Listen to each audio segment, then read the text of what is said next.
इस पोस्टर के दम पर नरेंद्र मोदी सत्ता में आए, लेकिन आज देश की बिकाऊ मीडिया, दलाल मीडिया, गोदी मीडिया इस पोस्टर पर चर्चा नहीं करती। चर्चा का मीडिया का माध्यम है हिंदू और मुसलमान, मंदिर और मस्जिद, और इन हिंदू मुसलमान मंदिर और मस्जिद ने इस देश का बेड़ा गर्क करके रख दिया। और आप क्या हिंदू और मुसलमान करते हो? पढ़ाया आपने कभी इतिहास?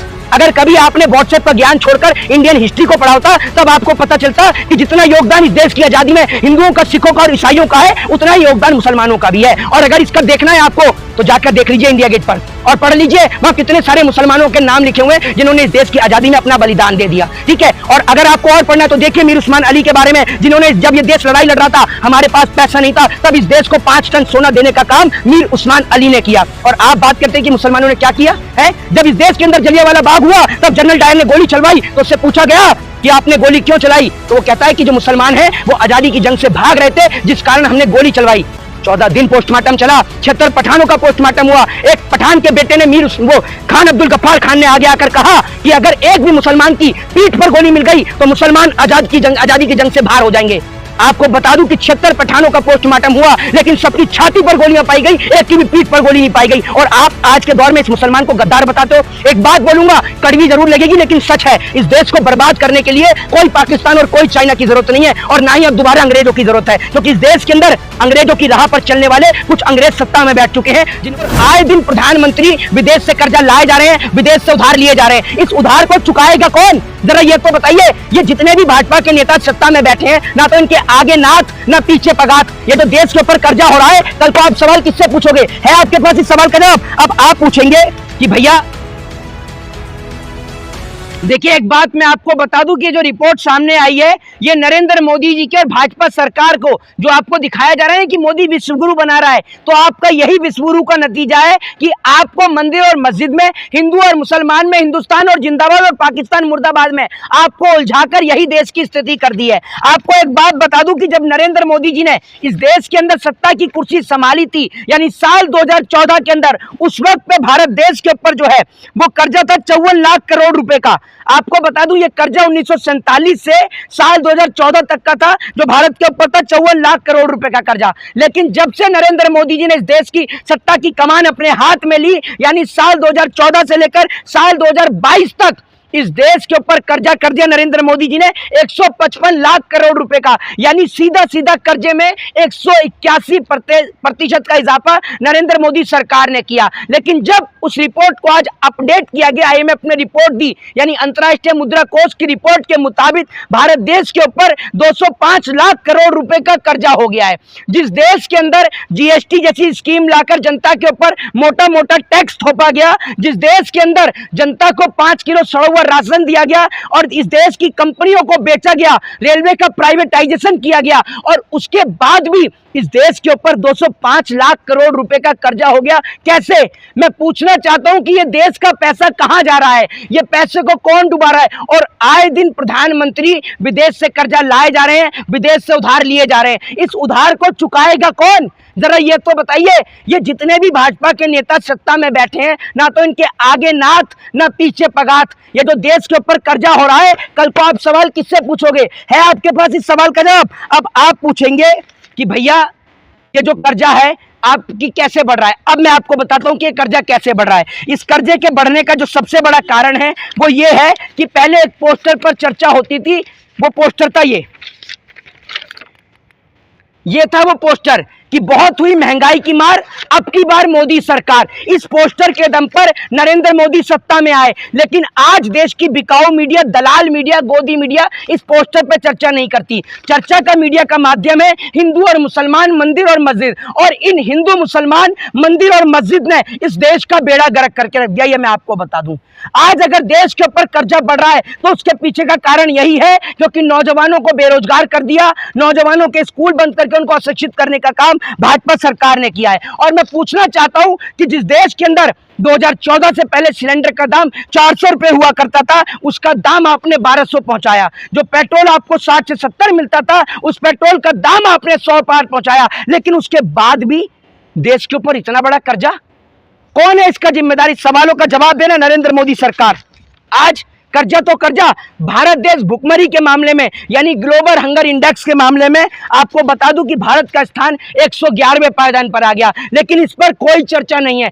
टीवी खोलकर देखोगे हिंदू खतरे में है, पाकिस्तान में हिंदू को रोटी नहीं, पाकिस्तान में हिंदू को मारा जा रहा है, पाकिस्तान में हिंदुओं के घर तोड़े जा रहे हैं, और वहां का टीवी खोल के देखोगे तो वहां के टीवी वाले चलाते हैं कि हिंदुस्तान के अंदर मुसलमानों को मारा जा रहा है, हिंदुस्तान की स्थिति खराब। तो ये एक प्रोपोगेंडा चलता है दोनों देशों के बीच में, जिस प्रोपोगेंडे में इस देश की मीडिया को झुलसाया जाता है। और जो लोग कहते हैं ना मोदी का विश्व में डंका बज रहा है, विश्व में डंका बज रहा है, अरे भैया कोई डंका नहीं बज रहा, वो डंका नहीं ढोल पिटवा रहा है हमारे देश का। अगर मोदी का विश्व में डंका बज रहा होता तो हर 10वें दिन में कहीं ना कहीं हमारे देश के जवान शहीद होते हैं। अभी 2 दिन पहले हमारे देश के जवान शहीद हुए हैं। जवान की शहादत पर इस देश में कोई चर्चा नहीं, और आप कहते हैं विश्वगुरु। ऐसे बनेगा भारत विश्वगुरु? जिस देश में महिलाओं को निर्वस्त्र कर घुमाया जा रहा हो, जिस देश के अंदर जब महिलाओं को निर्वस्त्र कर घुमाया जा रहा हो और उस देश का प्रधानमंत्री विदेश के दौरे कर रहा हो, आप ऐसे देश को विश्वगुरु बताते हैं? जिस देश में नौजवान को रोजगार मांगने पर लाठी और डंडे से पीटा जाए उसे आप विश्वगुरु बताते हैं? जिस देश के अंदर पार्लियामेंट के अंदर, संसद के अंदर सांसदों के सवाल पर अंकुश लगा दिया जाए, आप उस देश को विश्वगुरु बताते हैं? नरेंद्र मोदी जी ने पार्लियामेंट को अपनी भाजपा का कार्यालय समझ लिया है, इसीलिए सारे सांसदों को बाहर खड़ा करवा दिया और खुद अकेले मोदी की वाहवाही करने वाले सारे अंदर बैठे हुए हैं। लेकिन इस देश के लोग धर्म की ऐसी अफीम चाट कर बैठे हैं जो इनके सर्वनाश का कारण बनेगी। और आप क्या हिंदू और मुसलमान करते हो? पढ़ाया आपने कभी इतिहास? अगर कभी आपने व्हाट्सएप का ज्ञान छोड़कर इंडियन हिस्ट्री को पढ़ा होता तब आपको पता चलता कि जितना योगदान इस देश की आज़ादी में हिंदुओं का, सिखों का और ईसाइयों का है, उतना ही योगदान मुसलमानों का भी है। और अगर इसका देखना है आपको तो जाकर देख लीजिए इंडिया गेट पर और पढ़ लीजिए, वहां कितने सारे मुसलमानों के नाम लिखे हुए हैं जिन्होंने इस देश की आज़ादी में अपना बलिदान दे दिया। ठीक है, और अगर आपको और पढ़ना है तो देखिए मीर उस्मान अली के बारे में, जिन्होंने जब ये देश लड़ाई लड़ रहा था, हमारे पास पैसा नहीं था, तब इस देश को 5 टन सोना देने का काम मीर उस्मान अली ने किया। और आप बात करते हैं कि मुसलमानों ने क्या किया है? जब इस देश के अंदर जलियांवाला बाग हुआ तब जनरल डायर ने गोली चलवाई तो उससे पूछा गया कि आपने गोली क्यों चलाई, तो वो कहता है कि जो मुसलमान हैं वो आज़ादी की जंग से भाग रहे थे जिस कारण हमने गोली चलवाई। 14 दिन पोस्टमार्टम चला, 76 पठानों का पोस्टमार्टम हुआ। एक पठान के बेटे ने वो खान अब्दुल गफ्फार खान ने आगे आकर कहा कि अगर एक भी मुसलमान की पीठ पर गोली मिल गई तो मुसलमान आज़ादी की जंग से बाहर हो जाएंगे। आपको बता दूं कि 76 पठानों का पोस्टमार्टम हुआ लेकिन सबकी छाती पर गोलियां पाई गई, एक की भी पीठ पर गोली नहीं पाई गई। और आप आज के दौर में इस मुसलमान को गद्दार बताते हो। एक बात बोलूंगा, कड़वी जरूर लगेगी लेकिन सच है, इस देश को बर्बाद करने के लिए कोई पाकिस्तान और कोई चाइना की जरूरत नहीं है और ना ही अब दोबारा अंग्रेजों की जरूरत है, क्योंकि इस देश के अंदर अंग्रेजों की राह पर चलने वाले कुछ अंग्रेज सत्ता में बैठ चुके हैं जिन्होंने अंग्रेजों की एक ही पॉलिसी को अपनाया, फूट डालो शासन करो। जिस देश का बच्चा बच्चा जानता है कि मुट्ठी भर अंग्रेज हमारे देश के ऊपर जो है वो हमारे को गुलाम बना के चले गए, हमारे देश पे कब्जा करके चले गए। कैसे?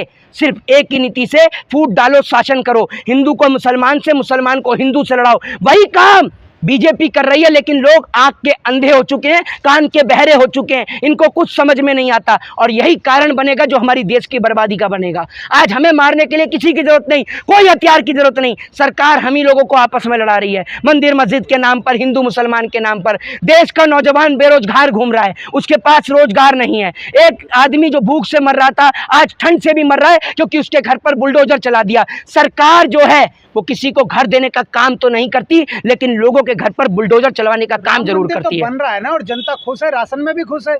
वो राशन कैसा राशन? राशन में वो देते हैं जो मुर्गी के चावल होते हैं, जो दाना जो मुर्गी को डाला जाता है वो दाना ही अंधभक्तों को डाला जा रहा है। सड़ा हुआ गेहूं अगर 5 किलो गेहूं ले लो, छान दो तो 1 किलो उसमें गंदगी निकल जाए। वो राशन भी आपको लाकर दिखा दूंगा। उस राशन पर इस देश की जनता वोट दे रही है मोदी सरकार को। और पहले चीनी मिला करती थी राशन में, मिट्टी का तेल मिला करता था, आज तो सब बंद कर दिया।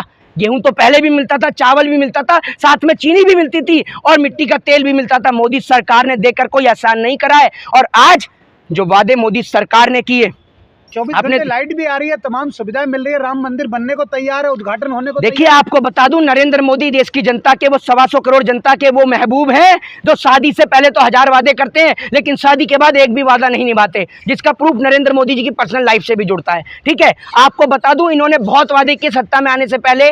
2 करोड़ रोजगार, 100 स्मार्ट सिटी, हवाई चप्पल वाले को हवाई यात्रा। अब ये वादे कहीं नजर नहीं आते क्योंकि वादे सारे झूठे थे और जनता इतनी बेवकूफ है। अभी राजस्थान में कहा 400 का सिलेंडर देंगे, अब मना कर दिया नहीं देंगे। पर मोदी की गारंटी के सामने पूरा देश नतमस्तक होता है। मोहित शर्मा, आप होती होंगी नतमस्तक, आप दलाली खाती है तो हम क्या करें? आप अपनी दलाली के लिए हमारे को क्यों अपना जिम्मेदार ठहरा रही है? आपका काम है मोदी की गुलामी करने का, तो करिए गुलामी, अपनी गुलामी। अरे देश कर रहा है, क्यों करेंगे गुलामी? सुन लीजिए, आजाद भारत के आजाद नागरिक हैं, बाबा साहब के संविधान के गुलाम है और किसी के गुलाम नहीं है। ये नेता हमारे नौकर हैं, हम राजा हैं, ये हमारे सेवक हैं। आपके होंगे नरेंद्र मोदी जी, आप होंगे उनकी गुलाम। ना हम मोदी के गुलाम, ना हम किसी के गुलाम। गुलाम है तो संविधान के, डरते हैं तो संविधान से और किसी से नहीं डरते, ना इनकी जेलों से डरते।